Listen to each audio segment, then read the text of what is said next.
Во собранието денеска не се појавија сите представници на 17 политички партии и коалиции кои ќе учествуваат на парламентарните избори, а и од тие што дојдоа не сите го потпишаа кодексот за фер и демократски избори. Потпис не ставија од партијата Демократи, од Работничката партија, како и од Громна Стефчо Акимовски, кој даде две причини зошто денеска не го потпиша кодексот.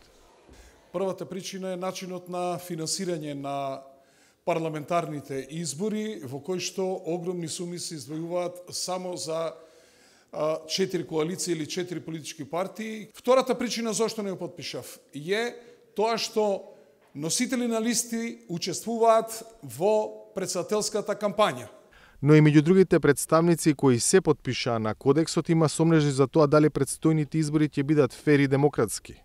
Ја потпишав оваа иницијатива и кодекс, но сепак ќе повторам дека потпишавме само форма, не суштина. Ќе се придржуваме до принципите на фер и демократски избори. Се надеваме дека истото ќе биде начин на кој што сите политички чинители на овие избори ќе ги темелат сето на кое што ќе го презентираат во јавноста. Главните партии од власта и од опозицијата СДСМ и ВМРО ДПМН се потпишаа на кодексот, очекуваат конструктивна атмосфера и се обврзаа дека ќе водат фер кампања. Се обврзуваме да имаме фер, позитивна, коректна кампања. Граѓаните треба да видат, наместо да ги гледаме нашите политички опоненти како непријатели, треба всушност да ги соочиме фактите, аргументите, нашите програмски ветувања. Имав чест и задоволство од името на коалицијата Твоја Македонија да го потпишам овој кодекс.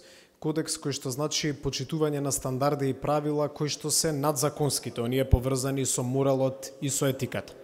Тоа што можам да се обврзам и да дадам збор од името на коалицијата Твоја Македонија предводена од ВМРО ДПМН е дека ние ќе водиме позитивна кампања затоа што сметаме дека на Македонија треба надеж. Државната изборна комисија ги повика сите учесници во изборите да покажат зрелост и да се воздржат од каков било говор на омраза во кампањата. Кодексот за фер и демократски избори е потврда за демократскиот капацитет на сите учесници во изборите, за демократскиот развој на нашето општество, но и можност сите заедно да се обврземе на принципите на демократијата. Преку потпишувањето на овој кодекс, потписниците испраќаат порака за фер и демократско однесување, почитување на сите закони, правила и прописи и почитување на владењето на правото и правната држава при организирање и спроведување на изборите. Кампањата за 11-тите парламентарни избори кои ќе се одржат на 8 мај почнува утре. За Гласот на Америка, од Скопје, Владимир Мирчевски.